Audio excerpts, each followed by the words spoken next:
નમસ્કાર દર્શક મિત્રો, એક ભારત ન્યૂઝ મીડિયામાં આપનું હાર્દિક સ્વાગત છે। પાણીનો ઓવરહેડ ટાંકો વર્ષો જૂનો અને જર્જરિત હોવાથી જોખમરૂપ સાબિત થશે। અરવલ્લીના ધનસુરાના અંતિસરા ગામે વર્ષો જૂનો જર્જરિત ઓવરહેડ પાણીનો ટાંકો બન્યો જોખમી। ધનસુરાના અંતિસરા ગામે તળાવવાળા વિસ્તારમાં વર્ષો જૂનો અને જર્જરિત સાર્વજનિક ઓવરહેડ પાણીનો જોખમી બની ગયો છે। આ ઓવરહેડ પાણીના ટાંકાની નજીકમાં જ નાના ભૂલકાઓ માટેની આંગણવાડી આવેલી છે। જો કોઈ અનિચ્છનીય બનાવ બને તો જવાબદાર આખરે કોણ?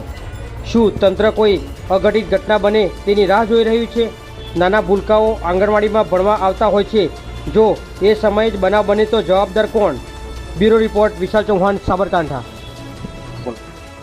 હું પગી પ્રિયંકાબેન જયદીપ કુમાર, હું અહીંયા આંગણવાડી તેડાગર રીતે કામ કરું છું અને 50 વર્ષ જૂની ટાંકી છે। કદાચ ટાંકી જૂની હોવાથી જર્જરિત થાય તો મારા બાળકોને નુકસાન થાય અને એવું કંઈ થાય તે પહેલાં પગલાં લે તો સારું। કે જો ખરાબ છે તો શું નુકસાન થાય? બાળકો મરી જાય, બીજું કશું ને।